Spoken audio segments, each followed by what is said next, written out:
So friends, real estate एक ऐसी asset class है जिसे आप किसी भी कंडीशन में इग्नोर नहीं कर सकते हैं। उसके इग्नोर ना करने का रीज़न ये है कि रियल एस्टेट एक टेंजिबल एसेट क्लास है जिसके अंदर आप अगर आपने एक अपार्टमेंट खरीदा है, आपने एक अपार्टमेंट ब्लॉक खरीदा है, लेट से आपने एक घर खरीदा है, लेट से आपने कुछ भी ऐसी चीज़ खरीदी है जो कि टेंजिबल है, वो आपको नज़र आ रही है, जिसके ऊपर आप लेट से जिससे आप रेवेन्यू जनरेट कर सकते हैं, जिसको आप रेंट आउट कर सकते हैं, जिससे आप कैश फ्लो जनरेट कर सकते हैं, वो आपको नज़र आ रही है, तो आप उसको इग्नोर नहीं कर सकते। भले आप ओल्ड स्कूल थॉट के इन्वेस्टर हो, भले आप modern school of thought के इन्वेस्टर हूँ। In both the cases you can not ignore real estate at all. अब इसमें बात कुछ इस तरह से आ जाती है कि कुछ जो जो ओल्ड स्कूल ऑफ थॉट के इन्वेस्टर्स हैं, उनको सिर्फ और सिर्फ एक ही किस्म की इन्वेस्टमेंट टाइप का पता होता है कि इसके अंदर लेट से मैं आपको थोड़ा सा एक्सप्लेन करूँ तो लेट से आपके पास कैश है, आपके आपने दुबई के अंदर 1 मिलियन दिरहम की प्रॉपर्टी खरीदनी है, तो 1 मिलियन दिरहम आपके पास कैश होगा, आप जाके बहुत आराम से खरीद सकते हैं।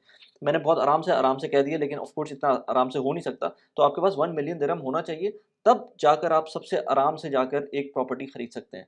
दूसरा ऑप्शन ये है कि आप मॉर्गेज कर सकते हैं। आपके पास लेट्स से 20-30% के अमाउंट मौजूद है 1 मिलियन दिरहम की प्रॉपर्टी खरीदने के लिए, 2 लाख 3 लाख दिरहम मौजूद हैं। आप जाकर उस प्रॉपर्टी को खरीद लेंगे और बैंक के थ्रू मॉर्गेज कर लेंगे। ये दूसरा ऑप्शन हो गया। तीसरा ऑप्शन ये हो सकता है कि आपके पास लेट्स से एक प्लॉट मौजूद है, उसके ऊपर आपको विला बनाना है। आप उस विला को बना सकते हैं, या आपके पास ज़्यादा एम्बिशियस हैं आप, तो आप बड़े प्लॉट को खरीद कर आप उसके ऊपर कोई लेट्स से कोई टावर खड़ा कर सकते हैं। तो ये तीसरा ऑप्शन भी हो गया रियल एस्टेट में इन्वेस्टमेंट करने का। इसके अलावा आप एक ऑफ प्लान प्रॉपर्टी भी खरीद सकते हैं। उस ऑफ प्लान प्रॉपर्टी को जब आप खरीदेंगे, तो आप उसको उसकी थोड़ी बहुत डाउन पेमेंट करेंगे और उसके बाद मंथली उसकी इंस्टॉलमेंट जाती रहेगी, और वो जिस हिसाब से आप इंस्टॉलमेंट पे कर रहे होंगे, उसी हिसाब से वो बिल्डिंग में प्रोग्रेस होगी और वो बिल्डिंग बनती रहेगी। तो ये एक चौथा किस्म का ऑप्शन हो गया रियल एस्टेट में इन्वेस्ट करने का। ये तो जो ऑप्शंस मैंने बताया आपको, ये एक कन्वेंशनल किस्म के जो ऑप्शंस हैं आपके पास इन्वेस्टमेंट के रियल एस्टेट के अंदर, वो मैंने आपको बताएँ। इसके अलावा आपके पास ऑप्शन है, लेट्स से जो जो रीट्स होती हैं, रियल एस्टेट इन्वेस्टमेंट ट्रस्ट, उनके थ्रू भी इन्वेस्ट कर सकते हैं, या फिर क्राउड फंडेड प्रॉपर्टीज़ होती हैं जिसके अंदर आप बहुत सारे लोगों को मिलाते हैं और फिर एक प्रॉपर्टी खरीदते हैं।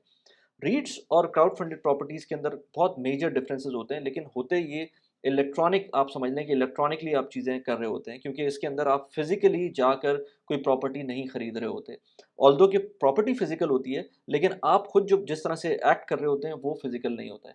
थोड़ा-सा मैं आपको एक्सप्लेन कर दूँ रीट के और क्राउड फंडेड प्रॉपर्टीज़ के दरमियान का डिफरेंस, क्योंकि बाकी जो चीज़ें हैं वो तो आसान सी समझ में आने वाली चीज़ें हैं, ऑल्दो कि उनमें मुश्किल होता है। जो जो चीज़ें थोड़ा-सा मुश्किल है इम्प्लीमेंट करने के लिए, उनको समझना आसान है, लेकिन जिन चीज़ों को आपको इम्प्लीमेंटेशन आसान है, उनको समझना थोड़ा-सा मुश्किल है। तो जो मुश्किल समझने वाली चीज़ें हैं, वो मैं थोड़ा-सा एक्सप्लेन करता हूँ, और फिर मैं आपको इस वीडियो के अंदर बताऊँगा कि मैं किस तरह से क्राउड फंडेड प्रॉपर्टीज़ के अंदर इन्वेस्ट करता हूँ, और आप किस तरह से कर सकते हैं, और आपका इसमें क्यों आसानी है आपके लिए इन्वेस्ट करना। थोड़ा-सा मैं बता दूँ कि रीट्स और क्राउड फंडेड प्रॉपर्टीज़ के अंदर कुछ जो 4-5 मेजर कुछ डिफरेंसेस हैं, वो मैं आपको थोड़ा-सा एक्सप्लेन कर दूँ कि रीट्स जो होते हैं वो स्टॉक मार्केट पे लिस्टेड होते हैं। तो आप जब भी रीट खरीदने जाएँगे या बेचने जाएँगे, तो आपको स्टॉक मार्केट के अंदर आपका ब्रोकरेज अकाउंट होना चाहिए, उसके थ्रू कर सकते हैं। क्राउड फंडेड प्रॉपर्टीज़ में ऐसा नहीं होता। क्राउड फंडेड प्रॉपर्टीज़ के अंदर उनका अपना प्लेटफ़ॉर्म होता है, जो कि रेगुलेटेड होना चाहिए गवर्नमेंट के थ्रू। जिस प्लेटफ़ॉर्म की मैं बात कर रहा हूँ क्राउड फंडेड प्रॉपर्टीज़ की, वो है स्टेक का प्लेटफ़ॉर्म, जो कि रेगुलेटेड है। यूएई के अंदर एक कॉम्पिटेंट अथॉरिटी से रेगुलेट होता है वो,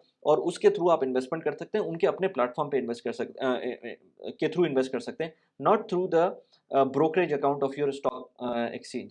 इसके अलावा ओनरशिप कंट्रोल की बात आती है, तो रीट्स जो होते हैं उसके अंदर ओनरशिप कंट्रोल नहीं होता, लेकिन जो क्राउड फंडेड प्रॉपर्टीज़ होती हैं उसके अंदर आपको ओनरशिप कंट्रोल मिलता है। आपकी एक certain amount of voting power भी होती है। अगर आप किसी प्रॉपर्टी को चाहते हैं कि बेच दें जल्दी, तो आपका उसमें से होगी। अगर आप चाहते हैं लेट्स से उस प्रॉपर्टी को रेंट कर दें, तो उसमें आपकी से होगी। तो वो एक कंट्रोलिंग सेंस भी आ जाता है, जो कि रीट के अंदर बिल्कुल भी नहीं होता। रीट आपके आपके पास शेयर्स तो होंगे उसके, लेकिन आपके पास उसका कंट्रोल नहीं होगा। इसके अलावा जो डाइवर्सिफ़िकेशन होती है, जो आप रीट्स के जो ईटीएफ्स होते हैं, उसके अंदर जो डाइवर्सिफ़िकेशन होती है, वो आपके अपने हिसाब से नहीं होती है। वो जो उस रीट के अंदर जो प्रॉपर्टीज़ लिस्टेड होंगी, या भले एक प्रॉपर्टी लिस्टेड हो या मल्टीपल प्रॉपर्टीज़ लिस्टेड हो, वो उसके हिसाब से डाइवर्सिफ़िकेशन होगी। जबकि जो क्राउड फंडेड प्रॉपर्टीज़ हैं, इसका पोर्टफोलियो आप खुद बना सकते हैं। आपके पास सामने लिस्ट डाउन होंगी, ये प्रॉपर्टीज़ आप खरीद सकते हैं। Over the period of time आप अपना पोर्टफोलियो बना सकते हैं। तो आप लेट्स से दुबई की बात करें, तो पाम जुमेरा के अंदर आप चाहते हैं कि कोई प्रॉपर्टी खरीदें। एज़ सून एज़ कोई प्रॉपर्टी लेट्स से स्टेक के प्लेटफ़ॉर्म के ऊपर कोई प्रॉपर्टी लिस्ट होती है पाम जुमेरा की, तो आप उसके अंदर अपने जो भी आपके पास जितने भी पैसे हैं, जितने भी इन्वेस्ट कर सकते हैं, उसके थ्रू आप प्रॉपर्टी में इन्वेस्ट कर सकते हैं। इसके अलावा जो इम्पैक्ट ऑफ द मार्केट होता है, वो रीट के ऊपर ज़्यादा होता है compare to let's say crowd funded properties. उसका रीज़न ये है कि जो रीट्स होते हैं वो समहाउ जो आपके इंटरेस्ट रेट्स होते हैं, प्रिवेलिंग इंटरेस्ट रेट्स होते हैं इस वक़्त पूरी दुनिया में जो चल रहे हैं, उसके ऊपर डिपेंड करता है। एक बहुत रिसेंटली एक बहुत ज़्यादा डिबेट चल रही है कि जो यूएस के अंदर जो कमर्शियल रीट्स हैं, वो उनकी वैल्यू नीचे जा सकती है, और उसका रीज़न ये है कि जैसे-जैसे इंटरेस्ट रेट्स बढ़ रहे हैं, वैसे-वैसे कमर्शियल प्रॉपर्टीज़ को वो इम्पैक्ट कर रहे हैं, और हल्के-हल्के ये चीज़ें जब रिन्यूअल के टाइम पे आएँगी, तो वो इम्पैक्ट आपको नज़र आएगा इन रीट्स की वैल्यू का भी। तो इसलिए जो इंटरेस्ट रेट्स हैं या मैक्रो इकोनॉमिक कंडीशंस हैं, उससे रीट्स ज़्यादा इम्पैक्ट कर सकते हैं compare to something like crowd funded properties. Crowd funded properties of course, अगर let's say overall property market के अंदर कोई डाउनफॉल आता है, तो वो ऑटोमैटिकली उसके अंदर भी रिफ्लेक्ट होगा। लेकिन अगर इंटरेस्ट रेट्स की वजह से इनडायरेक्टली तो प्रॉपर्टीज़ पे इम्पैक्ट आ सकता है, लेकिन क्योंकि आपने कोई जो क्राउड फंडेड प्रॉपर्टीज़ होती हैं, उसके अंदर बैंक से कोई इंटरेस्ट नहीं लिया हुआ होता, या लेट्स से लोन नहीं लिया होता, तो उसके इंटरेस्ट रेट्स की वजह से प्रॉपर्टीज़ की जो पेमेंट होती है या जो आपके रिटर्न्स होते हैं, उन पे इम्पैक्ट नहीं आता। इनडायरेक्टली आ सकता है, लेकिन डायरेक्टली कोई नहीं आता। तो इसलिए ये चीज़ें इंडिपेंडेंट ऑफ इंटरेस्ट रेट्स काम कर रही होती हैं। आपका जो इम्पैक्ट होता है वो इंटरेस्ट रेट्स के ऊपर-नीचे जाने से नहीं होता। इसका एक अच्छी बात ये भी है कि आपको कोई बैंक से आपका कोई ताल्लुक नहीं होता, अगर आप कोई क्राउड फंडेड प्रॉपर्टीज़ लेते हैं।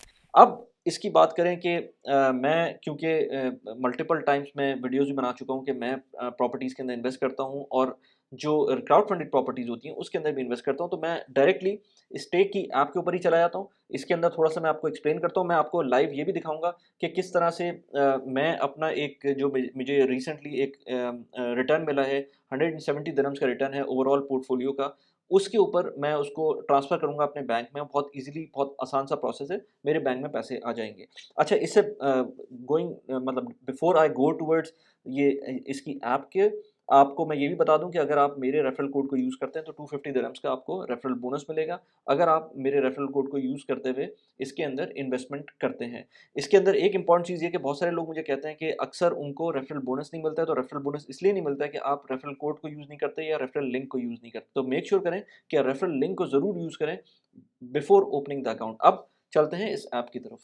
तो here you go, this app is showing me right now almost 3 properties. यहाँ 3 प्रॉपर्टीज़ आपको नज़र आ रही हैं, जो कि इस वक्त लिस्टेड हैं। 3.2 मिलियन की एक प्रॉपर्टी है, 1.3 मिलियन की एक प्रॉपर्टी है, और 1.5 मिलियन की एक प्रॉपर्टी है, जिसके अंदर एक बिजनेस बे में है, एक एमबीआर में है, और एक दुबई मरीना में है।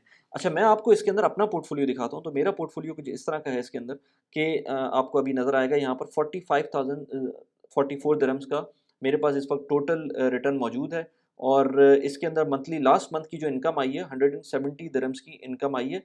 जो टोटल आप इस वक्त देख रहे हैं 45,000 दिरहम्स का, आप इसको डायरेक्टली इससे रिलेट ना करें कि 170 दिरहम्स की मेरे पास जो मंथली इनकम है, क्योंकि monthly income up and down होती रहती है। प्लस ये कि मैंने कुछ प्रॉपर्टी जो रिसेंटली बाय की थी, उनमें जो इन्वेस्ट किया था, उसके अंदर उसके रिटर्न्स लास्ट मंथ जो मुझे मिले वो पूरे नहीं मिले थे, क्योंकि वो उसका जो साइकिल है वो अभी स्टार्ट नहीं हुई थी। तो वो अगले महीने की जो साइकिल होगी, उसके अंदर एग्जैक्टली समझ में आएगा कि 45,000 दिरहम्स का जो मुझे एग्जैक्ट रिटर्न मिल रहा है वो कितना है। प्लस इसके अंदर एक चीज़ और होती है कि क्योंकि ये properties most of the time holiday home rental होती है, या इवन उसमें आप अगर कोई प्रॉपर्टी आप खुद भी रेंट आउट करते हैं, तो आपको पता होता है कि इसके अंदर कभी जो टेनेंट होगा वो जा भी सकता है, वो वापस आ सकता है। वो लेट्स से उसके अंदर वेकेट हो सकती है प्रॉपर्टी, लेट्स से अगला टेनेंट आएगा तो शायद वो ज़्यादा रेंट दे या शायद कम रेंट दे, या हॉलिडे रेंटल है तो उसमें ऑक्यूपेंसी के ऊपर डिपेंड करता है। तो बहुत सारी और चीज़ें होती हैं जो आपकी मंथली रेंटल पे इम्पैक्ट करती हैं, लेकिन जो मेरा आइडिया है वो 5 टू 6% का आपको मंथली रेंटल मिल रहा होता है। सॉरी, ईयरली रेंटल मिलता है, जो कि मंथली फॉर्मेट में ट्रांसफ़र हो जाता है, और आपको हर महीने मिलता है। अभी मैं इसके अंदर जो मुझे 170.38 दिरहम्स है, ये मैं ट्रांसफ़र करके अभी दिखाऊँगा अपने बैंक अकाउंट के अंदर। जो टोटल इनकम है इस वक़्त तक मुझको 1055 दिरहम्स की टोटल इनकम मिल चुकी है। कैपिटल एप्रिसिएशन यहाँ पर 476 दिरहम दिखा रहा है, लेकिन ये अगेन ये शॉर्ट टर्म होगा। मैं अगर इसको अभी से इसको मॉनिटर करना शुरू कर दूँ, मैं थोड़ा-सा इसको टाइम दूँगा, फिर बाद में देखेंगे। मेरे पास टोटल प्रॉपर्टीज़ इस वक़्त मौजूद हैं इस पोर्टफोलियो में 5। अगर इन 5 पोर्टफोलियो वाली प्रॉपर्टीज़ को मैं देखूँ, तो जो मैं अगर व्यू ऑल करता हूँ माई स्टेक्स को, तो इसके अंदर आपको नज़र आएगा कि यहाँ पर जो ओन्ड स्टेक्स हैं ये 5 हैं। इसके अंदर एक प्रॉपर्टी में 5000 दिरहम, एक प्रॉपर्टी में 6890 दिरहम, एक में 5813 दिरहम्स, दूसरी में 11704 दिरहम, और जो लास्ट प्रॉपर्टी है उसमें 15220 दिरहम्स का मैंने इन्वेस्टमेंट की हुई है। इसमें एक इम्पॉर्टेंट चीज़ ये कि लोग पूछते हैं कि इसमें हम एग्ज़िट कैसे कर सकते हैं इस ऐप में, क्योंकि ये रीट्स के बारे में मैंने बताया था कि रीट्स के अंदर आप in and out daily basis पे कर सकते हैं। लेकिन जो कि आप क्राउड फंडेड प्रॉपर्टी लेंगे तो इसके अंदर आप फिजिकल एक प्रॉपर्टी के अंदर अपना स्टेक ले रहे हैं, तो इसके अंदर इतना आसान नहीं होगा कि आप इन एंड आउट करें। तो इसमें लॉन्ग टर्म हमेशा सोच के जाएं, एंटर करें। एग्जिट के लिए आपके पास दो ऑप्शन हैं। एक तो ये कि आप उसके अंदर टाइम पूरा करें, अपना ऑलमोस्ट 5 ईयर्स का टाइम है उसको वो पूरा करें, और उसके बाद वो प्रॉपर्टी जब सेल आउट का टाइम आएगा तो उस टाइम पर आपको उसका जो जो भी कैपिटल एप्रिसिएशन होगा वो भी मिलेगा, और जो पूरे 5 साल तक रेंटल मिलता रहे वो मिलेगा। दूसरा ऑप्शन ये है कि आप इसके अंदर कभी-कभी इसके अंदर जब इनको इवैल्यूएशन होती है और स्टेक हमें खुद बताता है कि एज़ एन ओनर अगर आप चाहते हैं कि अपनी प्रॉपर्टी सेल कर सकें, ये इस वक़्त आपको इतना फ़ायदा मिल रहा है इसके अंदर, फ़र्ज़ करें मार्केट रेट अच्छा हो गया है तो आपको इतना फ़ायदा मिल सकता है, अगर आप चाहते हैं तो हम आपको ये इसमें फैसिलिटेट करते हैं और इस प्रॉपर्टी को सेल कर सकते हैं। उस केस में भी आपको ये ऑप्शन मिलता है कि आप अपनी प्रॉपर्टी से एग्ज़िट ले सकते हैं। तीसरा ऑप्शन ये है कि एग्ज़िट विंडोज़ खुलती हैं हर 6 महीने बाद। उन हर 6 महीने बाद जब भी एग्ज़िट विंडो खुलती है तो आप अपनी प्रॉपर्टी को लिस्ट डाउन कर सकते हैं कि आप अगर आपने 1 साल पूरा कर लिया है इस इन्वेस्टमेंट के अंदर, तो आप अपनी प्रॉपर्टी को लिस्ट डाउन कर सकते हैं और अपनी प्राइस दे सकते हैं। प्लस माइनस जो भी थोड़ा बहुत वो आगे पीछे होता है, जो उन्होंने रेट दिया हुआ होता है उससे उसके हिसाब से आप अपना रेट फिक्स कर सकते हैं, और उसके हिसाब से आपको अगर कोई बिड मिलती है तो उसमें आप एग्ज़िट ले सकते हैं और उसको अपना स्टेक अपना शेयर बेच सकते हैं, जो भी खरीदने वाला है, और उसके बाद एग्ज़िट ले सकते हैं। ये आपके पास एग्ज़िट के अपॉर्चुनिटीज़ है। एग्ज़िट विंडो इस वक़्त क्लोज़्ड है आई थिंक। कोई 6 मही हर 6 महीने पे ये खुलती है, तो जिस टाइम पे ये दोबारा खुलेगी तो I would follow me on Instagram. मैं आपको उसके अंदर स्टोरीज़ में डाल सकता हूँ या अपनी पोस्ट भी लगा दूँगा जिसके अंदर ये होगा। और न्यू विंडो जो खुल रही है वैसे by the way 2nd to 15th November 2023 के अंदर ये खुलेगी। Do follow me on Instagram for these updates. इसके बाद एक नीचे एक ऑप्शन नज़र आ रहा है कि एनुअल इन्वेस्टमेंट लिमिट। तो ये annual investment limit around 180,000 dirhams की इन्वेस्टमेंट लिमिट होती है, जो कि नॉर्मल इन्वेस्टर के लिए होती है। लेकिन अगर आप इंस्टीट्यूशनल इन्वेस्टर हैं या लेट्स से एक प्रोफेशनल इन्वेस्टर हैं जिसके लिए आपको अपना वर्थ शो करनी पड़ेगी $1 मिलियन की, उस केस के अंदर आप जब ये शो करते हैं तो आपके पास वो अनलॉक हो जाती है अपॉर्चुनिटी के, ज़्यादा से ज़्यादा आप इन्वेस्ट कर सकते हैं। इसी के साथ मैं एक और चीज़ बताऊँ आपको, इसके अंदर गोल्डन वीज़े का भी ऑप्शन है। अगर आप 2 मिलियन दिरहम से ऊपर की प्रॉपर्टी में इन्वेस्ट करते हैं स्टेक के थ्रू, तो आपको गोल्डन वीज़ा भी मिल सकता है। आपको फ़िक्र करने की ज़रूरत नहीं है कि आप सिंगल प्रॉपर्टी के अंदर 2 मिलियन दिरहम लगाएँ, आप मल्टीपल प्रॉपर्टीज़ के अंदर इन्वेस्ट कर सकते हैं, और 2 मिलियन दिरहम तक की इन्वेस्टमेंट जब आप कर देंगे, तो स्टेक आपको फैसिलिटेट करेगा फॉर योर गोल्डन वीज़ा। तो गोल्डन वीज़ा के ऊपर मैंने मल्टीपल अलग से वीडियोज़ बनाई हुई हैं, उसके अंदर जाके देख सकते हैं क्या-क्या फ़ायदे हैं उसके, और क्या-क्या उसके अंदर आप बेनिफिट ले सकते हैं। तो गोल्डन वीज़े के पॉइंट ऑफ व्यू से ये बहुत अच्छा एक प्लेटफ़ॉर्म है जो आपको ऑप्शन देता है कि आप डाइवर्सिफ़ाइड रहते हुए मल्टीपल प्रॉपर्टीज़ खरीदते हुए अपना पोर्टफोलियो बनाएँ, and then based on that आप गोल्डन वीज़ा अप्लाई करें। अब आते हैं वॉलेट की तरफ, और वॉलेट के अंदर आप ये देख सकते हैं कि ये ट्रांज़ैक्शन नज़र आ रही हैं आपको। मैं अगर सारी ट्रांज़ैक्शंस अपनी दिखाऊँ तो ये लास्ट मंथ की जो ट्रांज़ैक्शन है इसमें मुझे रेंटल्स नज़र आ रहे हैं मिलते हुए। एज़ आई सेड बिफोर कि इसके अंदर कुछ रेंटल्स कम है क्योंकि वो प्रॉपर्टीज़ रिसेंटली रेंट आउट हुई थी, तो अगले महीने में प्रॉबेबली मुझे ज़्यादा बेहतर समझ में आएगा। और उसके अंदर भी थोड़ा बहुत मसले हो सकते हैं, कभी-कभी प्रॉपर्टी के अंदर लेट्स से टेनेंट जल्दी चला जाए या उसके अंदर ऑक्यूपेंसी कम रहे, तो उसके अंदर अप एंड डाउन रह सकता है। लेकिन overall as I said before के 5 टू 6% को आप आई कर सकते हैं कि इसके अंदर आपको रिटर्न मिलेगा, एंड प्रॉपर्टी की जो एप्रिसिएशन है वो एक अलग है। लास्ट मंथ मैंने 307 दिरहम्स अपने विथड्रॉ किए थे क्योंकि मेरे पास 2 महीने के अकाउंट इसके अंदर जमा हो गए थे पैसे। अब मैं लेट्स से जाता हूँ दोबारा से और विथड्रॉ करने की कोशिश करता हूँ वॉलेट से अपने। तो विथड्रॉ के लिए मैं विथड्रॉ के अंदर जाऊँगा, यहाँ पर मैंने पेमेंट मेथड के अंदर अपना अकाउंट नंबर पहले भी दिया हुआ है, यही मैं सेलेक्ट करूँगा, और इसके अंदर मेरा एचएसबीसी का अकाउंट है वो मैं सेलेक्ट करके अब जब मैं एंटर करता हूँ, कंटिन्यू करता हूँ, इसके अंदर पैसे मैं डालूँगा 170.38 यहाँ पर मैं विथड्रॉ के लिए रिक्वेस्ट डाल रहा हूँ, रिक्वेस्ट रिसीव हो चुकी है। मैं दोबारा वॉलेट में जाता हूँ इसके अंदर, तो यहाँ नज़र आ जाएगा मेरा ज़ीरो बैलेंस हो गया है।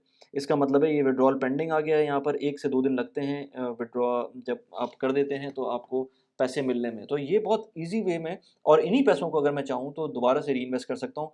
लेकिन मिनिमम मैं 500 दिरहम्स ट्राई करता हूँ कि मैं मिनिमम 500 दिरहम इन्वेस्ट करूँ, इससे ज़्यादा भी हो सकते हैं। अभी ये पैसे मैंने निकाल लिए हैं, जब मुझे दोबारा से इन्वेस्ट करना होगा तो मैं डायरेक्ट 500 दिरहम्स से ज़्यादा ही मैं इन्वेस्ट करता हूँ, तो वो नेक्स्ट टाइम करूँगा। लेकिन आपको अगर करना है तो इसके अंदर जितने भी अमाउंट डाल सकते हैं, मेरा रेफरल कोड डाल के, आप अगर फर्स्ट टाइम इन्वेस्टर हैं तो आपको 250 दिरहम का रेफरल बोनस भी मिलेगा। मैं पर्सनल फाइनेंस के ऊपर वीडियोज़ बनाता हूँ, प्रोडक्टिविटी के ऊपर वीडियोज़ बनाता हूँ। अगर आपको इस वीडियो के अंदर वैल्यू मिली हो तो please consider liking this video and subscribing the channel. मेरी और वीडियोज़ हैं, यहाँ पर मैंने कुछ वीडियोज़ के लिंक लगाए हुए हैं, यहाँ के यूएई बेस्ड प्लेटफ़ॉर्म से जिसके अंदर मैं स्टॉक्स के अंदर इन्वेस्ट करता हूँ, यहाँ पर उनके लिंक लगा दिए हैं। उनको जाके देखें, कैसी लगी वीडियो प्लीज़ मुझे बताइएगा। Thanks for watching the video. Bye bye.